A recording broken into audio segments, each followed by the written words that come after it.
Hello everyone.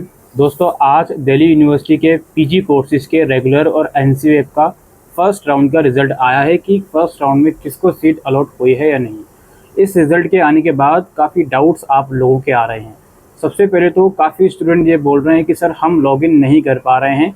OTP डालने के बाद जब हम सबमिट करते हैं तो वो शो करता है कि आपका एप्लीकेशन नंबर या डीओबी गलत है, जबकि हम डिटेल सही डाल रहे हैं। तो ये यूनिवर्सिटी की तरफ से एक ग्लिच है, कुछ टाइम में ठीक हो जाएगा। प्लीज़ आप लोग वेट कीजिए, आप उसको ट्राई करते रहिए। दूसरी बात जो मैंने पहले भी वीडियो में कही थी कि ये अलोकेशन का रिज़ल्ट 22 जून को शाम 5 बजे से पहले ज़रूर आ गया है, लेकिन आपसे रिक्वेस्ट है कि अगले 24 घंटे तक आप उसको लॉगिन करके चेक करते रहिए। हो सकता है कुछ बच्चों को सीट अलॉट हुई हो, बट वो पोर्टल में काफ़ी देर में रिफ्लेक्ट हो। इसके अलावा कुछ बच्चे ये बोल रहे हैं कि सर कैटेगरी 1 और कैटेगरी 2 क्या होती है। देखिए, सबसे पहले तो इसको समझिए। कैटेगरी 2 उन बच्चों की होती है जिन्होंने सेम सब्जेक्ट में ग्रेजुएशन डीयू से करी है। जैसे मान लेते हैं आपने एमए इन पॉलिटिकल साइंस के लिए अप्लाई करा है, तो अगर आपने BA honours in political science किया हुआ है डीयू से, तो आप कैटेगरी 2 में आओगे। हालांकि जब आपने फॉर्म भरा था तो आपने खुद से अपनी कैटेगरी सेलेक्ट करी होगी, उसके बावजूद स्टिल आप ये पूछ रहे हो कैटेगरी 1 और 2 क्या है। तो मुझे लगता है कि आपने एडमिशन लेने से पहले प्रोस्पेक्टस तक रीड नहीं करा। अब यहाँ पे कैटेगरी 1 और कैटेगरी 2 हर एक कोर्स में एप्लीकेबल नहीं होती। जैसे अगर आप बीएड या एलएलबी के लिए अप्लाई कर रहे हो, आपने ग्रेजुएशन किसी भी स्ट्रीम से किसी भी यूनिवर्सिटी से करा हो, तो उस कंडीशन में आप कैटेगरी 1 में ही रखे जाओगे। कैटेगरी 2 उस कंडीशन में नहीं होती है, ठीक है।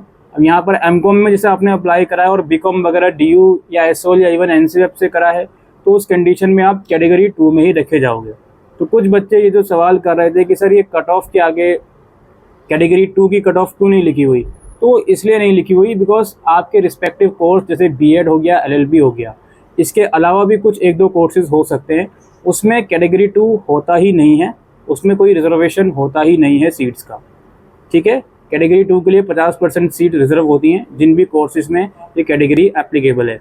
अगर आपको स्टिल डाउट है कि किन किन कोर्सेज में एप्लीकेबल है, तो यार एक बार अपना पीजी का प्रोस्पेक्टस आप डाउनलोड कीजिए, उसमें जाइए एलिजिबिलिटी क्राइटेरिया के सेक्शन में, उसमें सारे डाउट्स आपके क्लियर हो जाएंगे। मोटा मोटी मैंने आपको बता दिया कि कैटेगरी 2 क्या होती है।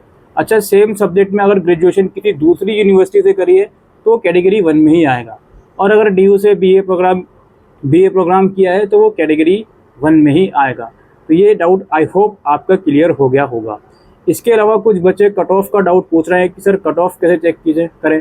कट ऑफ के लिए कोई सेपरेट पीडीएफ रिलीज नहीं हुई। आपका जो पोर्टल है, चाहे आपको सीट अलॉट हुई हो या नहीं हुई, आपका जो पोर्टल है उसमें नीचे के साइड में कट ऑफ का एक ऑप्शन होगा। वहाँ जाकर आप लोग देख सकते हो कि कितनी कट ऑफ गई है आपके पर्टिकुलर कोर्स की, सो दैट नेक्स्ट राउंड्स के लिए आप ये एनालाइज कर सको कि कितनी कट ऑफ गिर सकती है। अब काफ़ी बच्चे ये बोल रहे हैं कि सर मेरे कोर्स में तो कैटेगरीज एप्लीकेबल होती हैं, जैसे मैंने एमकॉम के लिए अप्लाई करा है, बीकॉम मैंने करा है डीयू से, तो कैटेगरी तो एप्लीकेबल होती है, लेकिन कट ऑफ के सेक्शन में कैटेगरी 2 की कट ऑफ नहीं दिखा रहा। तो इसका क्या रीज़न है? इसका रीज़न मे बी ये हो सकता है कि कुछ टेक्निकल ग्लिचेस आपके पोर्टल में हो, because as I said earlier in this video, काफ़ी बच्चे इवन पोर्टल भी लॉगिन नहीं कर पा रहे हैं। तो हो सकता है कुछ प्रॉब्लम्स पोर्टल के अंदर हो, इसलिए कट ऑफ का जो सेक्शन है वो प्रॉपरली अभी काम नहीं कर रहा हो। तो आप कुछ आवर्स के बाद उसको चेक कीजिएगा, तो जो भी रिस्पेक्टिव कट ऑफ हैं वो आपको वहाँ पर विजिबल हो जाएंगी, अगर वो नहीं हो रही तो, ठीक है। और अब बच्चे पूछेंगे सर मेरा इतने मार्क्स आए हैं, मैं 5-10 मार्क्स से रह गया, नेक्स्ट राउंड में हो जाएगा? इसके ऊपर हम कुछ भी क्लैरिटी के साथ नहीं कह सकते, बिकॉज देखिए, मान लेते हैं कि कोई किसी को कॉलेज अलॉट हुआ हो और वो अपग्रेड के लिए चला जाए, तो उसे भी तो नेक्स्ट राउंड में कंसिडर करा जाएगा ना। तो ऐसा नहीं है कि अगर शुरू के 50 बच्चों का एडमिशन फर्स्ट राउंड में हो गया तो अगले 50 बच्चों का उसके बाद के सेकंड राउंड में होगा, नहीं।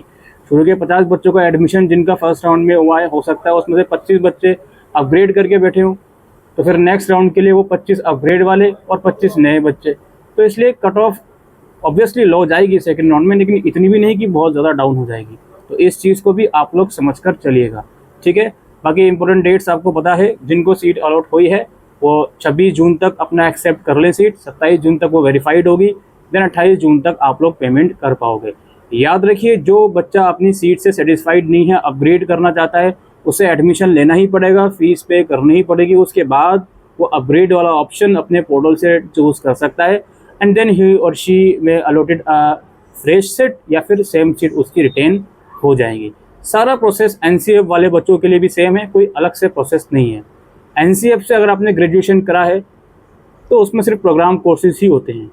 तो अगर आप एनसीएफ से ग्रेजुएशन आपने करा है बीए प्रोग्राम तो कैटेगरी 1 में जाओगे, आप बीकॉम करा है तो कैटेगरी 2 में जाओगे, बिकॉज बीकॉम वाले अगर एमकॉम के लिए आपने अप्लाई किया होगा तो ऑब्वियसली कैटेगरी 2 में आप लोग जाओगे। ठीक है, ये कुछ अपडेट्स, ये कुछ डाउट्स आप लोगों के इस वीडियो के अंदर हम क्लियर करने आए थे। Thank you.